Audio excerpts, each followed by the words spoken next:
다 함께 하나님 말씀 빌립보서 3장 7절에서 9절 말씀 보겠습니다. 신약 성경 321쪽입니다. 제가 사실 이렇게 표시해 놓고 미리 펴놓을 수도 있는데 이렇게 직접 찾는 건 여러분도 같이 찾자는 의미예요. 폰이나 태블릿 같은 컴퓨터나 이런 편리한 장치들이 있고 또 우리가 그걸 유용하게 쓸 수 있지만 가능하면 예배 자리에서는 성경책은 이제 성경책으로 찾아서 읽으면 좋겠습니다. 인류 역사에서 활자는 쉽게 안 없어질 거예요. 그래서 활자가 남아있는 한은 좀 하나님께 나아가는 일종의 예의라고 생각합니다. 그래서 성경책을 좀 찾아서 읽읍시다. 신약 성경 321쪽 빌립보서 3장 7절에서 9절 말씀. 자, 같이 읽읍시다. 그러나 무엇이든지 내게 유익하던 것을 내가 그리스도를 위하여 다 해로 여길 뿐더러 또한 모든 것을 해로 여김은 내 주 그리스도 예수를 아는 지식이 가장 고상하기 때문이라. 내가 그를 위하여 모든 것을 잃어버리고 배설물로 여김은 그리스도를 얻고 그 안에서 발견되려 함이니 내가 가진 의는 율법에서 난 것이 아니요 오직 그리스도를 믿음으로 말미암은 것이니 곧 믿음으로 하나님께로부터 난 의라. 아멘. 네, 여러분 한 주 동안 잘 지냈습니까? 네. 이 인사가 참 어색해진 것 같아요. 왜냐하면 직접 보고 해야 되는데 영상으로 내가 진짜 유튜버도 아니고 영상으로 해야 되니까 이 인사를 할 때마다 좀 기분이 복잡미묘합니다. 코로나가 우리의 많은 것을 바꿔놓고 있죠. 네.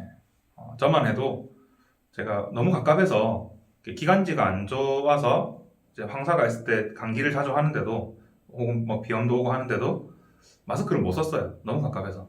그런데 차라리 감기를 감수하는 편이었는데 이제 코로나 이후에 계속 쓰고 다니다 보니까 이제는 집 현관문만 열어도 마스크 없이 열면 뭔가 좀 찝찝한 그런 기분이 듭니다. 네, 우리 삶의 많은 부분들을 바꿔놓고 있는데 또 한편으로는 코로나가 또 지나가고 나면 백신도 개발됐고 또 이제 보급이 될 거고 이렇게 점점 치료 기술도 좋아질 거고 점점 집단 면역도 형성될 거고 그러면 돌아가겠죠. 우리 일상도 다시. 그러면서 이제 많은 사람들이 앞으로 교회는 코로나를 기점으로 이렇게 많이 변할 거다. 우리의 삶도 완전히 달라지게 될 거다. 그렇게 얘기를 많이 해요. 저는 사실 좀 하나님의 역사가 그렇게 쉽게 바뀌지 않을 거라고 생각은 하는데 어쨌거나 또 변하는 부분들도 있겠죠. 코로나가 아니더라도 시대는 계속해서 변합니다. 시대 정신이 변하고 사람들의 생활 양식이 변하고 사람들이 중요하게 생각하는 가치가 계속해서 변해갑니다. 그렇지만 그렇게 변해가는 시대 가운데서도 우리가 또 변하지 말아야 될 것들이 있고 또 변치 않는 것들이 있습니다. 오늘은 이제 가장 귀한 것이라는 제목으로 말씀을 나눌 텐데 오늘 빌립보서 3장 말씀에 보면 사도 바울이 할례파에 대해서 이야기하고 있습니다. 빌립보서는 말 그대로 빌립보 교회 교인들에게 보내는 사도 바울의 편지인데 할례파 역시 말 그대로 할례를 받아야 된다라고 주장하는 사람들이에요. 할례가 뭔가요? 아브라함에게 하나님께서 언약의 증표로 명령하신 겁니다. 다시 말하면 하나님께서 아브라함에게 찾아오셔서 내가 너를 복이 되게 하고 그래서 너를 통해 많은 사람들이 복을 받게 할 거다. 즉 너는 하나님의 백성으로서 많은 자손을 거느리고 다른 사람들에게 그 하나님의 복을 나눠주는 사람이 될 거다 라고 약속하시면서 대신에 너는 그 증표로 이제 할례를 행해라. 그리고 너와 너의 집 모든 남자들이 할례를 행해라 라고 말씀을 하셨어요. 그래서 아브라함의 자손, 특히 언약의 자손으로서의 이스라엘 백성은 이제 할례를 받아야 됩니다. 할례를 받았다는 것이 곧 하나님의 구원받은 백성입니다라는 표시였어요. 그렇게 할례를 받은 사람들이 율법을 지켰죠. 율법은 원래는 죄인이어서 하나님께 도저히 다가갈 수 없는 우리를 하나님께서 하나님 곁으로 부르시려고 주신 은혜예요. 가이드라인이에요. 이거라도 지키면 네가 하나님 앞에 완벽할 수는 없어도 요거라도 딱 지키면 이제 너는 하나님 앞에 의무를 다한 거다 라고 하나님께서 특별히 허락해 주신 게 율법이거든요. 근데 사실 율법도 그 율법의 정신에 맞게 온전히 다 지키는 사람은 있을 수가 없죠. 그래서 하나님께서 사람에게는 소망이 없기 때문에, 사람은 사람을 구원할 수 없고 자기 스스로도 구원할 수가 없기 때문에, 그래서 하나님께서 독생자 예수님을 보내주셨습니다. 하나님의 아들이시고 곧 하나님이신 그 예수님께서 이 땅에 우리와 같은 사람으로 오셔서, 그리고 죄가 없으신 그분이 우리를 위해서 죄를 대신 짊어지시고 십자가에 못 박혀 죽으셨어요. 그리고 부활하심으로 율법의 모든 의는, 모든 공로는 다 이루시고, 하나님께 우리가 행해야 되는 모든 의무를 다 이루시고, 우리가 그 사실을 믿기만 하면, 예수님이 하나님의 아들이시고 우리를 위해 죽으시고 우리를 위해 부활하셨다는 사실을 믿기만 하면 예수님의 공로, 예수님의 의가 다 우리 것이 되도록 해주셨어요. 그래서 하나님께서 우리의 믿음의 고백을 들으실 때에 우리를 보시는 게 아니라 예수님을 보시고, 너는 나에게 의무를 다하였구나, 곧 내 앞에서 의를 온전하게 다 이루었구나, 그러므로 너는 의인이다, 나의 자녀다, 이렇게 불러주시는 거거든요. 그래서 이제 예수님이 오신 이후 우리가 예수님 믿기만 하면 할례는 필요 없어요. 이제 예수님이 중심이 되셨어요. 예수님이 구원의 기준이에요. 할례가 기준이 아니라 예수님이 기준이에요. 그런데 이제 여전히 초대 교회에는 할례를 받아야 된다고 주장하는 사람들이 있었습니다. 사실 우리도 그렇잖아요. 이제 한국 사람, 한민족이라는 정서가 있잖아요. 주로 한, 이런 어떤 우리의 얼 같은 게 있죠. 한국 사람만이 이해할 수 있는 정서가 있어요. 지금은 또 우리 세대에 와서는 많이 그게 좀 없어졌지만, 불과 20년 전만 해도 사람들이 교회를 싫어하는 이유 중에 어른들은 이제 큰 이유가 제사도 안 지내는, 조상도 모실 줄 모르는 그런 어떤 좀 상것들, 이런 이제 정서가 강했거든요. 그런 것도 한국적인 정서라고 볼 수 있겠죠. 유대인들도 마찬가지입니다. 사람이 자기 고정관념이나 형성되어 온 어떤 자기 편견 같은 걸 바꾸기는 쉽지 않아요. 예수님 믿으니까 이제 구원받는다는 걸 알겠는데, 아니 그래도 할례는 받아야지라고 생각하는 사람들이 많았던 거예요. 할례를 어떤 구원의 조건으로 본 사람들도 있었고, 아니면 구원은 예수님 믿는 걸로 봤는데 그래도 할례는 받아야지 이스라엘 사람이, 이런 사람들도 있었어요. 그러니까 구원의 증표로서든 아니면 민족 정서로든 할례를 받아야 된다, 교회 다녀도 할례는 꼭 받아야 된다라고 주장하는 사람들이 있었어요. 그 사람들이 할례파였고, 그럼 이제 거기에 반대하는 사람들도 있었겠죠. 할례를 받으면 안 된다, 혹은 할례를 안 받아도 된다, 그렇게 말하는 비할례파가 있었습니다. 그러니까 비할례파랑 할례파가 싸우는 거예요. 그런데 할례는 안 받아도 되는 거거든요. 할례는 구원이랑은 이제 아무 상관이 없어졌어요. 받아도 되고 안 받아도 되는 거예요. 그런데 이제 할례를 그럼에도 주장하고 있는 이 사람들을 향해서 사도 바울이 육체적인 것을 자랑하지 마라, 그렇게 말을 하고 있어요. 그러면서 하는 말이, 육체적인 것으로 자랑하는 게 아니고 성령님과 더불어 봉사하고 예수님을 자랑하는 우리가 할례파다, 이렇게 얘기를 해요. 다시 말하면 우리가 가진 거, 우리의 어떤 신분, 우리의 어떤 조건, 이런 것들을 자랑하는 사람, 그래서 이제 할례를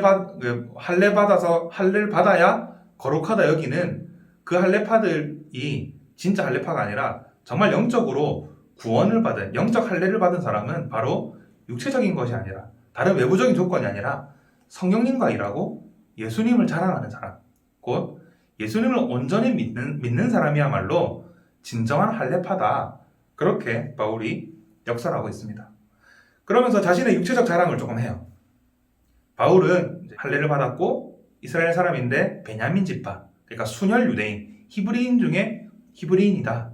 베냐민 지파는 또 사울이라는 그 왕을 낸 지파기도 하잖아요. 그러니까 자기의 어떤 민족적 순수성을 말하는 거죠. 베냐민 지파 사람이고 나는 율법으로는 흠이 없다. 이것은 물론 하나님 앞에 흠이 없는 게 아니고 율법을 문자 그대로 다 지켰다, 그런 뜻이죠. 얼마나 율법을 잘 지켰는지 이제 그 이스라엘 공동체 안에서도 열심히 있는 사람이라서, 내가 교회를 안 다니고 예수님을 안 믿을 때는 교회도 박해한 사람이었다, 그 정도로 열심히 있는 청년이었다, 그렇게 말을 하고, 오늘 보면 3장에 나타나는 것까지 하면 이 사람은 로마 시민이에요. 로마 시민권자예요. 그러니까 당대 최강의 제국, 그리고 그 지역을 관할하고 있던 그 로마의 자유인, 시민이었던 거예요. 그러니까 그 권세가 대단합니다. 그리고 시민을 뿐만 아니라 이제 당대의 최고의 학자였던 가말리알에게 사사한 이제 최고의 수재였고요. 그러니까 학문적으로 뛰어난 사람이었고 텐트 메이커라는 장막을 만드는 이제 전문직 정도 이렇게 종사하고 있는 그런 엘리트였습니다. 그런데 이제 바울이 이런 모든 것들을 이제 유익하던 것들을 다 해로 여긴다라고 했어요. 왜요? 그리스도를 위해서.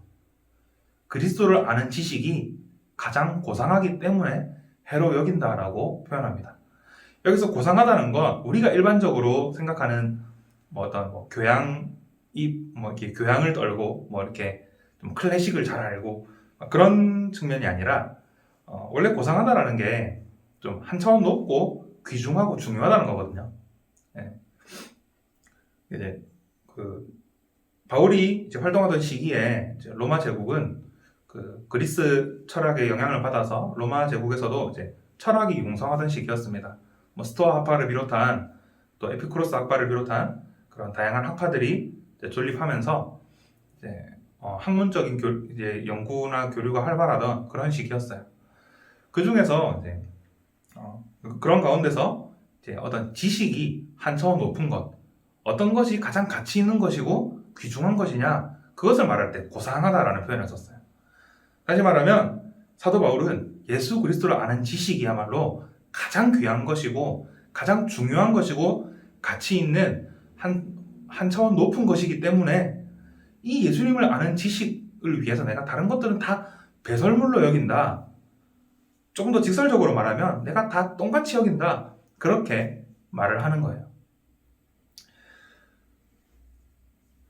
9절에서 부연 설명이 나타나는데 내가 가진 의는 내가 율법을 잘 지켰지만 율법에서 난 것이 아니라 오직 그리스도를 믿음으로 하나님께서 믿음을 통해서 내게 주신 의다 라고 그렇게 고백을 합니다.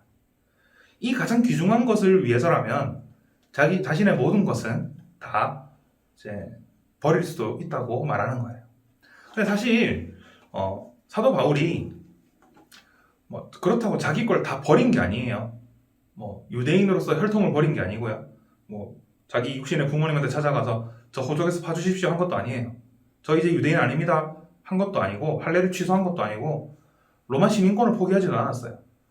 가말리엘에게 가서 저 여기서 공부했던 거 다 그냥 어떤 걸로 해주십시오 이렇게 하지도 않았고 장막 만드는 일은 계속 했어요. 다만 바울은 그것들을 그렇게 중요하게 여기진 않았다는 겁니다. 오히려 그것들을 예수님을 아는 지식을 위해서, 예수님을 위해 사는 삶을 위해서 다 사용했습니다. 성경이 말씀하고 있는 어떤 내용들을 우리가 다 알려면, 성경 말씀 전체를 다 알려면 너무 방대해요. 페이지 수로는 1764쪽이고요. 장수로, 우리가 이제 몇 장 몇 절 할 때 그 장수로는 1189장입니다. 다 알 수 없기 때문에 우리 믿음의 선배들이, 선조들이 계속해서 이어져 내려오면서 성경 말씀을 잘 요약하고 연구하고 그 신앙적 전통과 성경 해석을 이제 잘 추격해 놓은 것이 있는데 그걸 우리가 이제 교리라고 하거든요. 그 교리 중에서 이제 우리 장로교회의 표준 교리 문서가 이제 웨스트민스터 문서예요. 스코틀랜드 장로교회와 잉글랜드 성공회 목사님들이 1643년부터 또 47년까지의 기간 동안 런던의 웨스트민스터 사원에 모여서 성경을 연구하고 회의해서 표준 문서를 만들었어요. 그 중에 하나가 이제 신앙고백서, 웨스트민스터 신앙고백서는 교리 내용을 잘 요약한 33가지의 신앙고백이고요. 그리고 웨스트민스터 대요리문답은 그 신앙고백의 내용을 이제 문답의 형식으로 체계적으로 교리를 잘 정리한 것입니다. 그리고 소요리문답은 대요리문답보다 조금 더 쉽고 간단한 청소년을 위한 버전이었어요. 사실 청소년을 위해 이런 것들을 만들었다는 게 믿기지가 않죠. 청년이 배우기에도 쉽지 않은데.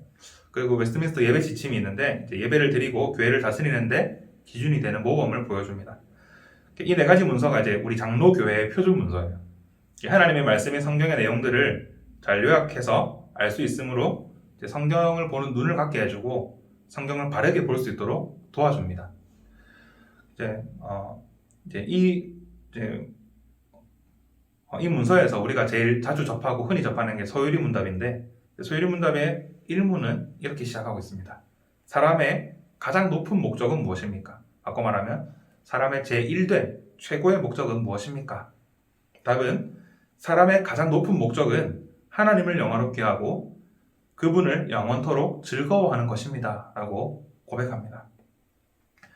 즉 사도 바울이 했던 고백처럼 우리에게 가장 귀한 것, 가장 높은 목적은 바로 예수 그리스도, 그분을 위해서 살아가는 거예요. 하나님을 위해서, 예수님을 보내주셔서 우리를 구원해 주신 그 하나님을 위해서 살아가는 겁니다. 사람은 누구나 다양한 목적들을 가지고 살아가요. 공부를 잘하는 것, 돈을 버는 것, 혹은 건강한 것, 가족, 자녀, 취미생활, 자아실현 등등 다양한 목적들과 목표들을 가지고 살아갑니다. 그리고 이제 그것들에 대한 가치나 우선순위가 때때로 바뀌기도 해요. 그런데 성경은 그런 목적들 중에 가장 높은, 가장 귀중한, 누구나 가져야 할 최고의 목적이 있다고 말씀합니다. 그게 바로 하나님을 영화롭게 하고 그분을 즐거워하는 거예요. 하나님을 영화롭게 한다라는 것이 뭐냐면, 국어사전에서는 영화롭게 하다 혹은 영광을 돌린다라는 말을 이렇게 표현합니다. 귀하게 되어서 이름이 세상에 빛나게 하다. 다른 사람에게 인정받는 걸 말하죠. 곧 하나님을 영화롭게 한다는 말은 하나님을 인정하는 걸 말해요. 그런데 하나님은 영원 전부터, 태초부터 이미 가장 높고 귀하신 영광스러우신 분이거든요. 그 어떤 존재도 하나님을 더 영광스러운 존재로 혹은 하나님을 더 높은 분으로 만들 수가 없어요. 그럼에도 이제 성경 말씀은 우리가 하나님께 영광을 돌려야 된다. 하나님을 찬양하라. 하나님께 영광을 돌려라라고 표현하거든요. 이것은 뭐냐면 지구가 그 자체로는 빛을 발산하지 못하지만 태양빛을 반사하여 밝아지는 것처럼 인류가 만든 조명 말고요. 조명 말고 태양빛을 반사해서 밝아지는 것처럼 하나님을 영화롭게 한다는 것은 우리가 이미 높으신 하나님의 영광을 반사하며 나타내는 것이라고 할 수 있습니다. 다시 말하면 하나님의 뜻대로 살아가는 거예요. 하나님이 지으신 이 세상의 모든 것들은 자기 역할이 있어요. 하나님이 지으신 의도가 있어요. 그래서 존재 자체만으로 하나님께 영광 돌리고 하나님의 영광을 나타냅니다. 그런데 사람은 특별히 하나님께서 생기를 불어넣으신 사람은 그 존재 자체로도 그 삶 자체로도 하나님께 영광을 돌리는 것이 되지만 자기 의지를 가지고 하나님께 영광을 돌릴 수 있는 특권을 부여받았습니다. 곧 우리는 하나님을 인정하는 것을 통해서 이미 높으신 하나님의 영광을 나타내야 되는 거예요. 하나님을 인정하는 것 혹은 하나님께 영광을 돌리는 건 구체적으로 말하면 이렇습니다. 먼저 하나님을 아는 거예요. 왜냐하면 하나님 뜻대로 살아야 되니까. 하나님의 영광을 나타내기 위해서는 하나님의 뜻이 뭔지, 하나님이 어떤 분인지, 하나님이 어떤 일들을 행하셨는지를 알아야 돼요. 그래서 하나님의 말씀인 성경을 통해서 그분이 어떤 분인지 알아야 우리가 인정할 수 있습니다. 그래서 첫 번째로 우리가 하나님을 알아야 합니다. 그리고 두 번째로는 찬양과 기도, 곧 말씀에 대한 응답인 찬양과 기도를 통해서 살아계신 하나님께 인격적으로 나아가는 거예요. 그리고 하나님께 고백하고, 그래서 하나님의 살아계심을 인정해야 합니다. 그리고 하나님의 뜻을 따라 사는 거예요. 말 그대로 하나님에 대해서 알고 하나님과 인격적으로 교제했다면 이제 하나님을 인정하는 만큼 자기 뜻이 아닌 하나님의 뜻대로, 말씀대로, 깨달은 대로 살아가야 합니다. 그리고 하나님을 전해야겠죠. 영화롭게 한다는 것은 이름을 널리 알리는 겁니다. 그러므로 다른 이들도 하나님을 인정하고 하나님께 영광 돌릴 수 있도록 하나님을 널리 전하는 전도와 선교를 통해서 하나님께 영광을 돌려야 합니다. 이렇게 요약할 수 있는데 이 네 가지를 다시 요약하면 하나님을 영화롭게 하는 삶이라는 것은 우리가 하나님께 예배하는 삶입니다. 예배란 존경과 찬양의 대상에게 우리가 가진 존경과 찬양을 표현하는 거예요. 우리는 주일에 드리는 예배를 바라보면서 한 주를 살고 예배할 때 받은 말씀으로 한 주를 시작합니다. 정말 주일날 드리는 예배를 위해서 한 주 동안 열심히 살아야 돼요. 열심히 살고 잘 살고 하나님의 말씀을 따라 살고 말씀 읽으면서 기도하면서 찬양하면서 하나님을 전하면서 그렇게 잘 살아야 돼요. 그래서 정말 예배를 잘 드리기 위해서 정말 예배를 사모하면서 그 예배를 바라보면서 정말 말씀을 사모해서 평소의 삶에서도 말씀을 읽고 정말 예배 자리에 나아가서 하는 그 찬양과 기도를 사모해서 평소에도 기도하고 하나님과 인격적인 교제를 나눠야 됩니다. 그리고 예배 자리에 왔을 때 주일날 목사님의 말씀을 들을 때 정말 그 말씀에 집중하고 몰입해서 예배를 잘 드리고 하나님께 영광 돌리고 그 받은 말씀과 은혜로 또 한 주 동안 다시 예배를 사모하며 열심히 살아가야 되는 거예요. 그래서 그렇게 우리는 궁극적으로 예배를 통해 하나님께 영광 돌리는 하나님을 영화롭게 하는 삶을 살아야 합니다. 뿐만 아니라 우리는 그분을 영원토록 즐거워해야 합니다. 하나님을 영화롭게 하는 삶은 아무나 살 수 있는 게 아니에요. 오직 하나님 중심적인 사람, 곧 하나님을 믿고 그분이 누구신지를 아는 사람만이 하나님을 영화롭게 할 수 있습니다. 그분을 믿지 않고 자기 중심적인 사람에게 하나님의 영광을 위해 산다는 것은 괴로운 일이에요. 괴로운 의무고 짐입니다. 많은 사람들이, 믿지 않는 사람들이 저에게 실제로 그런 말들을 많이 했어요. 11조에 대해서 걸고 넘어지면서 11조는 말도 안 되는 거다. 왜냐하면 어떻게 자기 소득의 10분의 1이냐 종교를 위해서 쓸 수 있느냐. 그러면 빌 게이츠 같은 사람은 11조 하면은 그러면 10조 원을 해야 되냐, 뭐 그런 식으로 이렇게 공격을 많이 몇 번 받아봤어요. 그 사실 이제 그 사람들한테 이해할 수가 없는 행동이죠. 그저 종교를 기호나 취미의 하나로 여기는 사람들은 절대로 이해할 수 없는 영역입니다. 그런데 우리는 단순히 종교가 아니라 우리가 정말로 절대적인 진리라고 믿는 이 일을 위해서 살아가는 것이기 때문에 11조도 관점을 바꾸면 하나님이 모든 것을 주셨다고 생각하면 그러면 내가 가진 90%를 생각하지 10%를 아깝다고 생각하지 않는 거예요. 근데 세상 사람들은 이제 드리는 10%가 아까운 거죠. 그죠? 헌금의 정신이 그런 거거든요. 하나님께서 모든 것을 주셨기 때문에 나도 하나님께 조금이나마 드린다.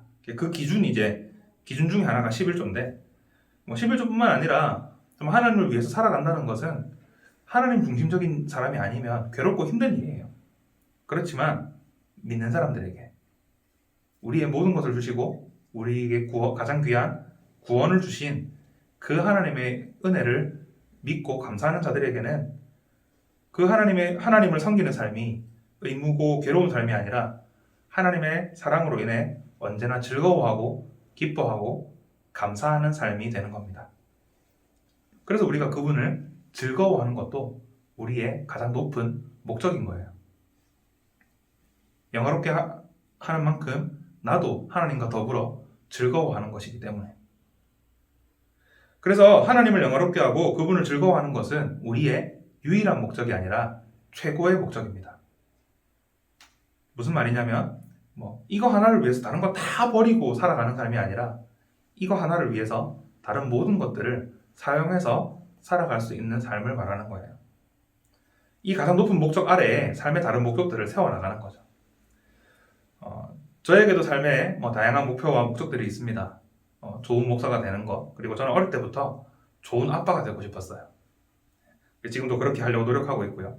그리고 지금 단기적인 제 목표 중에 하나는 제가 좀 이렇게 몇 년 동안 운동을 안 하고 살도 많이 찌고 하다 보니까 관절도 약하고 몸도 아픈 것 같아서 작년에 운동을 좀 다시 시작했거든요. 헬스를. 하다 보니까 다시 욕심이 나가지고 이제 흔히 말하는 3대 이거를 좀 그 중량을 올리려고 노력을 하고 있어요. 지금은 이제 또 헬스장을 못 가고 있는데 단기적으로는 500 그리고 은준이 우리 아들이 자랄 때까지 그래서 같이 운동할 수 있을 때까지 한 600 정도 찍어보는 게 목표 중에 하나입니다. 그런 다양한 목표들이 있어요. 보다 나은 지성인이 되는 것 이런 것들이 있는데 그런 모든 목적들이 삶의 목표들이 하나님의 영광 그리고 하나님 안에서 하나님을 즐거워하면서 살아가는 것 안에 포함되어 있어야 한다는 거예요. 내가 운동을 하더라도 정말 내가 건강해서 내가 정말 튼튼해서 정말 하나님의 영광을 위해 살아가는데 필요한 체력을 가지고 이렇게 하는 것. 그리고 내가 좋은 목사가 되는 것도 내 개인의 영달을 위한 것이 아니라 내 인기나 내 어떤 삶의 안위를 위해서가 아니라 정말 하나님 나라 영광을 위해서 좋은 아빠가 되는 것도 마찬가지겠죠. 내 개인적인 욕심 때문이 아니라 그래서 자녀가 성공해서 서울대 가는 그런 것이 아니라 정말 하나님을 영화롭게 하는 아이로 잘 키우는 것. 그런 식으로 하나님을 영화롭게 한다는 그 목적 아래에 우리의 모든 목적이 있어야 된다는 거예요. 즐거워하는 것도 마찬가지입니다. 저는 제 삶이 행복해요. 때로는 힘든 일도 있겠죠. 때로는 괴로운 일도 있습니다. 저도 성정이 조금 옳지 못한 부분이 있어서 때로는 화가 나기도 하고 괴롭기도 하고 슬프기도 합니다. 그렇지만 저의 삶은 상당히 행복해요. 왜냐하면 나를 구원하신 그리고 나를 인도하여 주시는 하나님이 계시기 때문에. 그래서 저는 항상 행복하다고 생각하고 또 그렇게 느끼고 있어요. 그래서 때로는 마음이 괴로워도 금방 털고 일어나서 하나님을 향해서 나아가고 내 삶을 살아갈 수 있습니다. 그렇게 우리는 이 가장 높은 목적 아래에 이제 우리의 삶의 다양한 목표들을 두어야 해요. 물론 이제 너무 비약해서 생각하면 안 돼요. 예를 들어서 내가 이제 건강을 위해서 이제 운동한다 이렇게 하지만 그렇다고 내가 이렇게 그 운동을 엄청 잘해가지고 내가 하나님께 영광 돌리겠어요? 사실 아니죠. 근데 이렇게 사람들이 좀 흔히 좀 이런 말씀을 듣다 보면 착각을 하는 게 자기가 하고 싶은 일이나 어떤 목표들을 다 거기에 끼워 맞추려고 해요. 그래서 이렇게 해서 하나님께 영광을 돌리겠다 그렇게 하는데 그렇게까지 할 필요는 없고 어떤 경우에는 하나님의 영광을 가리지 않는 것. 예를 들어서 저 같은 경우에 운동이 건강의 의미를 떠나서 이게 제가 좀 개인적인 욕심으로 운동을 하는데 너무 그거 한다고 기도를 안 한다거나 그거 한다고 이렇게 말씀을 안 읽는다거나 혹은 너무 무리해서 다쳐가지고 내가 해야 하는 사역들을 못 하거나 그래서는 안 된다는 거죠. 그걸 위해서 절제할 줄 아는 것도 하나님께 영광 돌리는 거예요. 또 한 가지 자녀 교육, 내가 좋은 아빠가 되는 게 목표라고 했는데 자녀 교육에 너무 몰두해가지고 애 서울대 보내려고, 애 좋은 학교 보내려고 애 예배는 뒷전이고 그렇게 해서는 안 된다는 거죠. 그죠? 그래서 우리가 이제 하나님의 영광을 위해 산다는 것은 하나님을 위해서 때로는 절제할 줄 알고 또 하나님을 위해서 때로는 행동할 줄 알고 하나님을 위해서 때로는 꿈꿀 줄 아는 그런 사람이 된다는 겁니다. 고린도전서 10장 31절의 말씀처럼 우리는 무엇을 하든지 먹든지 마시든지 다 하나님의 영광을 위해서 해야 합니다. 여러분 학생의 시기니까 공부 열심히 하세요. 그런데 공부를 할 때도 하나님의 영광을 위해서 해야 합니다. 여러분이 어떤 꿈이 있나요? 그 꿈을 꿀 때에도 하나님 나라를 위해서 꿈꿔야 합니다. 여러분이 돈을 벌고 일을 할 때에도 연애를 하거나 친구를 사귀거나 다른 모든 일을 할 때에 하나님이 미워하시는 것을 하지 않고 기쁜 마음으로 하나님께 영광을 돌리는 것, 그것이 우리가 가져야 할 가장 높은 목적입니다. 이 가장 귀한 가치를 여러분 마음에 잘 새기고 살기를 바랍니다. 우리에게 구원을 주신 육신의 죽음은 우리가 피할 수 없지만 그 너머에 영원한 생명, 그 하나님 나라에서 영원토록 즐거워하며 살게 하신 그 구원을 주신 예수님보다 귀한 것은 없습니다. 예수님을 아는 지식이 가장 귀하고 가장 고상한 것임을 알고 예수님과 함께 또한 우리에게 독생자를 보내주신 하나님과 함께 또 성령님과 함께 동행하며 살아가는 여러분 되기를 바랍니다. 그래서 가장 귀한 것을 따라서 온전히 즐거워하며 행복하게 사는 여러분 되기를 바라요. 저는 정말로 진심으로 여러분 모두가 행복했으면 좋겠어요. 그 행복을 말씀을 통해서 찾아가고 하나님과 교제하면서 그 행복을 온전히 누리는 우리 모든 대학부 친구들이 되기를 간절히 소망합니다. 기도하겠습니다. 좋으신 아버지 하나님, 저희가 또 하나님 말씀을 통해서 저희에게 가장 가치 있고 귀한 것이 무엇인지를 알게 하시니 감사드립니다. 저희가 오직 하나님께 영광을 돌리며 또한 우리에게 구원을 주신, 우리에게 모든 것을 허락하신 하나님이 계시기 때문에 온전히 즐거워하며 살아가는 저희들 되게 하여 주시옵소서.